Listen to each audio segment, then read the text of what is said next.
नमस्कार दोस्तों, career success platform पे आप सभी का हार्दिक स्वागत है। आज हम उत्तराखंड टेट 2024 जो अक्टूबर में पेपर होने वाला है उसी का आज सेकेंड क्लास है हिंदी का, जो प्रीवियस ईयर क्वेश्चन जो पेपर में पूछे जा चुके हैं 24 मार्च 2021 को द्वितीय लैंग्वेज के रूप में। ये सेकेंड लैंग्वेज है, जो आपका सेकेंड लैंग्वेज हिंदी है उसका ये क्लास है। आज फर्स्ट लैंग्वेज की क्लास हो चुकी है, ये सेकेंड लैंग्वेज है क्योंकि यूटेट में जो 5 सब्जेक्ट होते हैं उसमें आपका एक ऑप्शन होता है फर्स्ट लैंग्वेज सेकेंड लैंग्वेज। तो फर्स्ट लैंग्वेज का हिंदी कंपल्सरी, सेकेंड लैंग्वेज में आप चाहे इंग्लिश लीजिए और चाहे आप हिंदी लीजिए। तो जो हिंदी का सेकेंड लैंग्वेज है आज उसकी क्लास हो रही है, ठीक है। तो फर्स्ट क्वेश्चन है आपका, अघोष वर्ण नहीं है। अघोष वर्ण कौन सा नहीं है? ऑप्शन देखते हैं। ऑप्शन है ए श, बी है प फ, सी है य र, डी है ट ठ, ठीक है। श आपका क्या हो गया? आपका ये ऊष्म व्यंजन हो गया।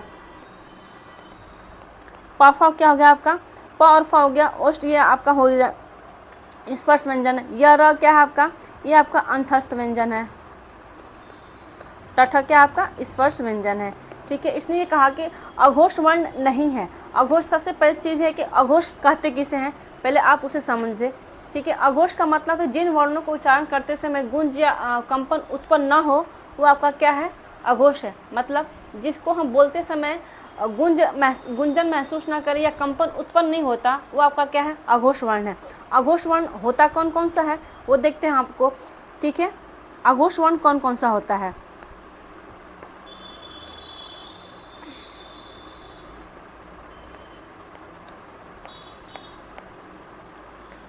One, two, three, four, five, ठीक है। ये आपका टोटल आपका ये सब क्या है? आपका ये सब जो 25 जो वर्ण होते हैं आपका स्पर्श व्यंजन होता है, ठीक है। ये जो होता है आपका जो क से लेके म तक का जो वर्ण होते हैं आपका स्पर्श व्यंजन होता है, ठीक है। तो हमें बताना है कि अघोष कौन सा है और सघोष कौन सा है, ठीक है। अघोष वर्ण कौन कौन सा होता है या सघोष चीज है। अघोष हम जान गए कि जिस वर्ण को उच्चारण करते समय कंपन या कंपन उत्पन्न नहीं होता वो आपका अघोष हो गया। सघोष क्या हुआ? जिन वर्णों को उच्चारण करते समय कंपन या कंपन उत्पन्न हो वो क्या आपका? सघोष वर्ण हो गया, ठीक है। जैसे देखिए सघोष क्या क्या हो गया आपका? सघोष में हो जाएगा जो ये वर्ण क और ख, ये क्या है आपका? ये जो हो सघोष है। वर्ण का पहला और द्वितीय वर्ण क्या है आपका? सघोष है। और जो तृतीय चतुर्थी पंचम होती है अघोष होती है। क्या होती है? अघोष वर्ण होती है, ठीक है। सघोष क्या हो गया? प्रथम और द्वितीय वर्ण आपका सघोष हो गया। जिसको बोलते समय हमें कंपन उत्पन्न होती है वो क्या आपका? सघोष। जिसको बोलते समय कंपन उत्पन्न नहीं होती अघोष। देखिए क ख, इसमें कंपन उत्पन्न हो रही है। ग घ अंग, कंपन उत्पन्न नहीं होती है, क्या हो गया आपका? जिसमें कंपन उत्पन्न नहीं हुई वो अघोष हो गया। जिसमें कंपन उत्पन्न हो रही है आपका सघोष हो गया। सघोष कौन सा है? वर्ण का पहला और द्वितीय वर्ण आपका सघोष है और वर्ण के तृतीय चतुर्थी पंचम वर्ण क्या है आपका? अघोष है, ठीक है। समझ में आ गया आपका? तो इसका सही आंसर है आपका आंसर सी, य और र। ये क्या है आपका? ये अंतस्थ व्यंजन है, अंतस्थ व्यंजन है, ठीक है। ये आपका क्या है? अघोष वर्ण नहीं है, ठीक है। Next question, जन्मांत। जन्मांत में कौन सा समास है? जन्मांत में कौन सा समास है, ठीक है। ए संप्रदान तत्पुरुष, बी है आपका अपदान तत्पुरुष, सी है आपका संबंध तत्पुरुष, डी आपका अधिकरण पुरुष, ठीक है। इसका सही आंसर होगा आपका आंसर ऑप्शन बी, अपदान तत्पुरुष समास है। कौन सा? जन्मात, ठीक है। जन्मात का अर्थ क्या होता है? इसका क्या अर्थ हुआ? जन्मात का अर्थ होता है जन्म से अंधा। जन्मांध का अर्थ क्या हो गया आपका? जन्मांध का अर्थ हो गया आपका जन्म से अंधा, जन्म से अंधा, ठीक है। इसका क्या अर्थ हो गया आपका? जन्म से अंधा। संप्रदान तत्पुरुष कैसे पहचानेंगे हम? संप्रदान कौन सा होता है आपका? संप्रदान में हो जाएगा आपका जैसे देशभक्ति। संप्रदान क्या हो गया? ये जो तत्पुरुष समास है इसमें आप कारक का प्रयोग करके आप बता सकते हैं कि इसमें कौन सा कारक है कौन सा नहीं। जैसे देशभक्ति, देश के लिए भक्ति, तो के लिए किस में आता है? संप्रदान में आता है। संप्रदान कारक में का के लिए आता है, तो क्या है? देशभक्ति, तो देश के लिए भक्ति, तो संप्रदान तत्पुरुष हो गया, ठीक। संबंध तत्पुरुष कैसे निकालेंगे हम? विद्याभास। संबंध कैसे निकालेंगे हम? विद्याभास निकालेंगे। विद्याभास, विद्या का आभास, तो का के लिए ये हो गया आपका संबंध तत्पुरुष समास हो गया। अधिकरण में क्या?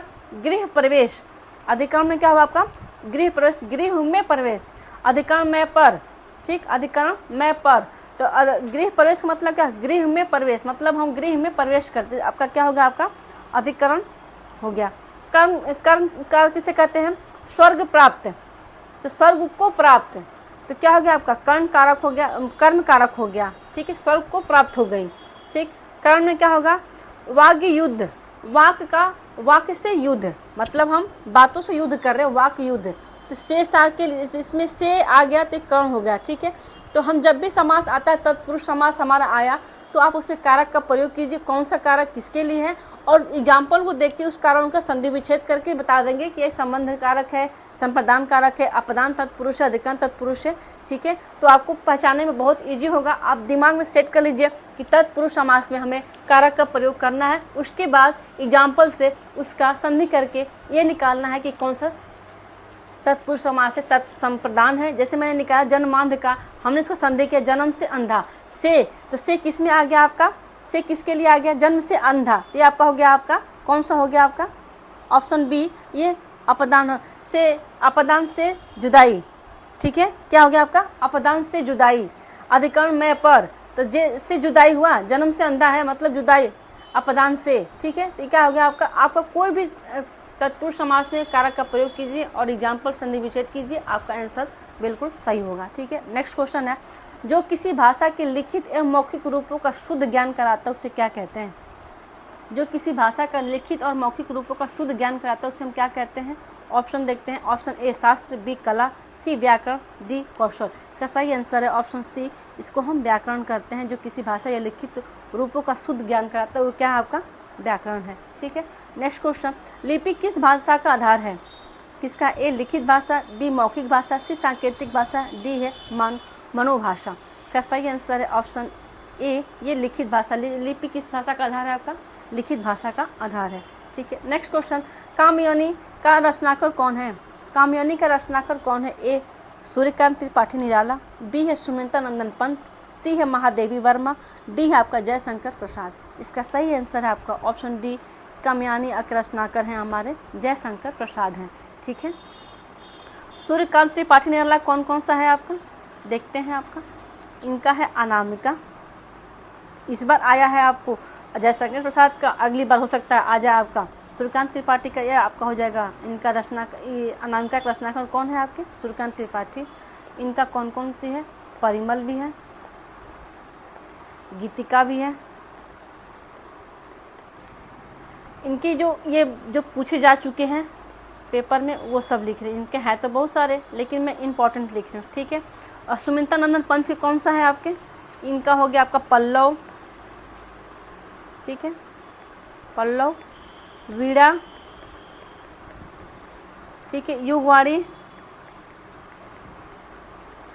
ठीक है। महादेवी वर्मा कौन कौन सा है, महादेवी वर्मा का है निहार, निहार, नीरजा, फिर आपका ये रश्मि, ये सब इनके रचनाकर हैं। सूर्यकांत त्रिपाठी की रचना कौन कौन सी, कौन सा अनामिका है, परिमल, गीतिका है। सुमित्रा नंदन पंत की कौन सी है, आपका पल्लव, वीणा, युगवाणी है। जयशंकर प्रसाद का कामयानी के रचनाकर हैं। महादेवी वर्मा निहार और नीरजा और रश्मि रचनाकर हैं, ठीक है। नेक्स्ट क्वेश्चन आपका, आदिकाल को वीर गाथा काल की संज्ञा किसने प्रदान की थी, किसने की थी प्रदान आपको। इसका सही आंसर देखते हैं। आपका ऑप्शन रामचंद्र शुक्ल, बी है हजारी प्रसाद द्विवेदी, सी है नामवर सिंह, डी है आपका सुमन राजे। इसका सही आंसर है ऑप्शन ए, रामचंद्र शुक्ल जी क्या है वीर गाथा काल के संज्ञा इन्होंने दी थी। किसने दी थी आपको, रामचंद्र शुक्ल ने दी थी, ठीक है। हजारी प्रसाद द्विवेदी ने किसका दिया था, ये बीजपन काल का दिया था। कौन सा दिया था, बीजपन काल का संज्ञा दी थी किसने, हजारी प्रसाद द्विवेदी ने दी थी, ठीक है। नहीं सॉरी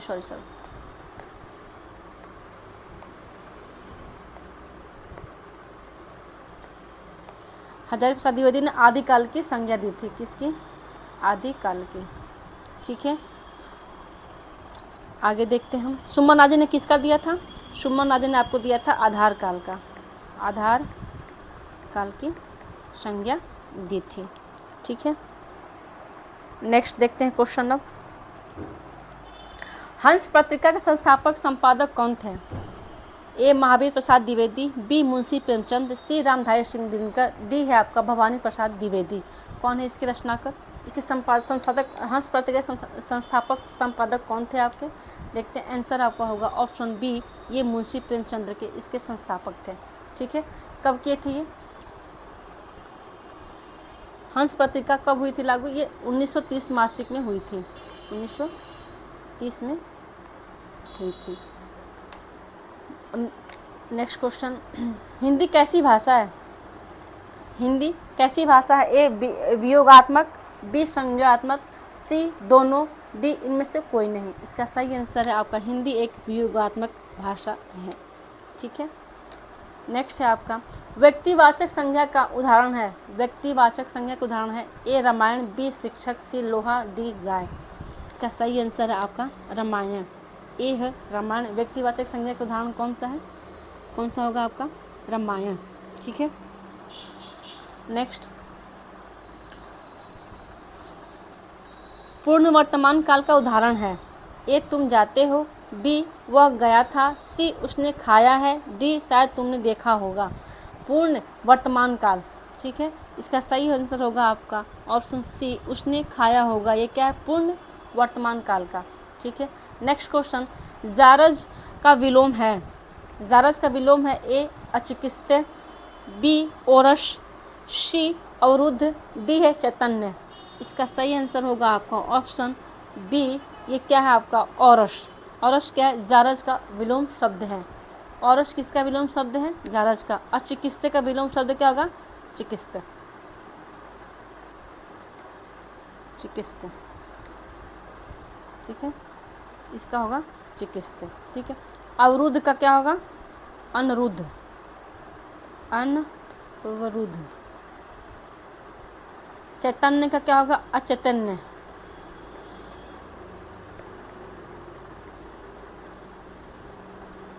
ठीक है, चेतन का जड़। ठीक है, नेक्स्ट देखते हैं आपका, जिसे मोक्ष की कामना हो उसके लिए उचित शब्द है। जिसे मोक्ष की कामना हो उसके लिए कौन सा उचित शब्द है? ए मुमुक्ष, बी मुमूर्षा, सी मुमूर्ष, डी है रिक्त। इसका सही आंसर होगा मुमुक्ष। किसके लिए है? मोक्ष की कामना के लिए। जिसे मोक्ष की कामना हो उसका उचित शब्द क्या है? मुमुक्ष। ठीक है, अब देखते हैं मुमुक्ष का मुमुक्ष। मुमुक्ष ये क्या है आपका? मुमुक्ष का अर्थ क्या है? जिसे मोक्ष की कामना हो वो मुमुक्ष होगा। अब मुमूर्षा क्या होता है? जो मरने की इच्छा रखता हो। मुमूर्षा का मतलब क्या है? जो मरने की इच्छा रखता हो, वो क्या आपका? मुमूर्षा। और मुमूर्ष क्या है आपका? मुमूर्ष जो मरने वाला हो, जो मरने वाला हो।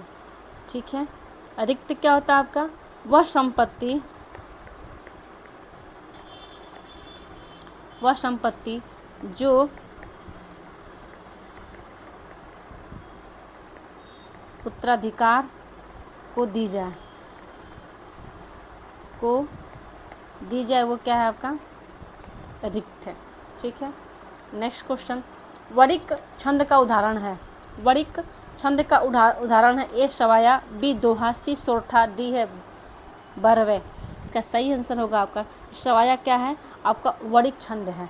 ठीक है, नेक्स्ट क्वेश्चन देखते हैं, अर्थालंकार है ए यमक, बी व्यक्तिरेक्त, सी वक्रोक्ति, डी है शैलेश। इसका सही आंसर आपका अर्थालंकार क्या है? आपका व्यक्तिरेक है। ठीक है, व्यक्तिरेक का मतलब क्या है आपका? जहाँ उपमेय में उपमान का सकारण उत्कर्ष दिखाया जाए वहाँ व्यक्तिरेक है। जैसे सीए मुख शरद कमल, जिमी किमी कहीं जाए, निसी मनिन्ना निसी दिन वह विगसाए। ठीक है, ये क्या हो गया? आपका व्यक्तिरेक हो गया। जिसमें आपका उपमेय से उपमान का सकारण किया जाए वो क्या है? आपका व्यक्तिरेक है। ठीक है,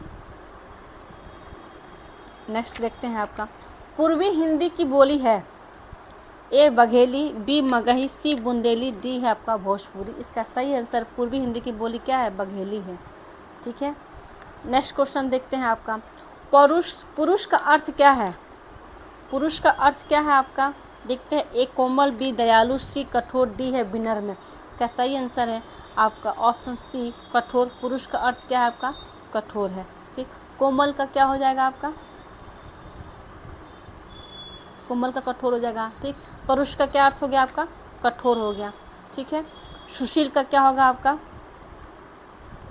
सुशील का क्या हो जाएगा आपका?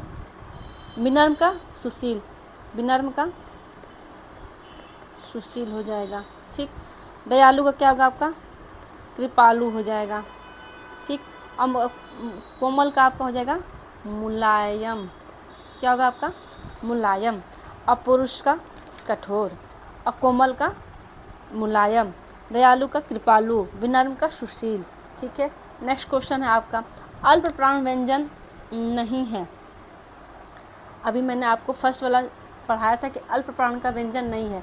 क्या वह प्रत्येक वर्ग का पहला वर्ण, बी है प्रत्येक वर्ण का दूसरा वर्ण, सी है प्रत्येक वर्ग का तीसरा वर्ण, डी है प्रत्येक वर्ग का पांचवा वर्ग। इसका सही आंसर ऑप्शन बी प्रत्येक वर्ग का दूसरा वर्ण क्या है आपका? अल्प प्राण नहीं है। ये क्या है आपका? अल्प प्राण होता है आपका कौन सा?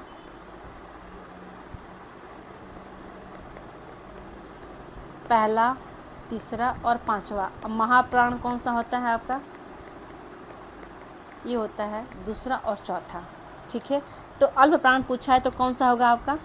अल्प प्राण तो पहला, तीसरा, पांचवा, महाप्राण तो दूसरा, चौथा। इसका सही आंसर होगा आपका ऑप्शन बी दूसरा वर्ण क्या है आपका? महाप्राण है, न कि अल्प प्राण है। ठीक है, अभी आपका आया गद्यांश जो 5 नंबर का है, और पद्यांश भी आपका 5 नंबर का होता है।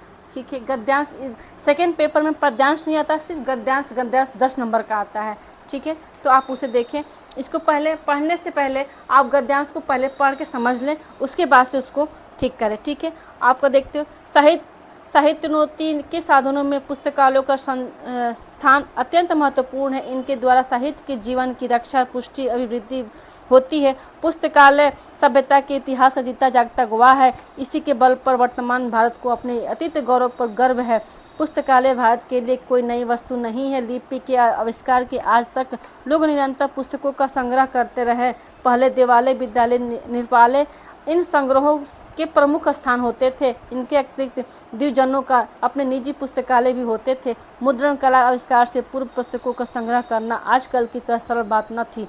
आजकल साधारण स्थिति के पुस्तकालय में जितनी संपत्ति लगती है, उतनी दिनों कभी कभी एक एक पुस्तक की तैयारी में लग जाया करती थी। भारत के पुस्तकालय संसार भर में अपना निशानी नहीं रखते थे। प्राचीन काल में युगल सम्राटों के समय तक यही स्थिति रही। चीन, फारस, अभिवृद्धि सुदूर स्थित देशों से झुंड के झुंड विधुनारागी लंबी यात्राएं करके आया करते थे। ठीक है, पहले आप गद्यांश को करते, क्वेश्चन देखने से पहले आप इसको पहले पढ़ के दिमाग में सेट कर ले कि कौन सा जब क्वेश्चन देखे तुरंत वहाँ आंसर आपको मिल जाए।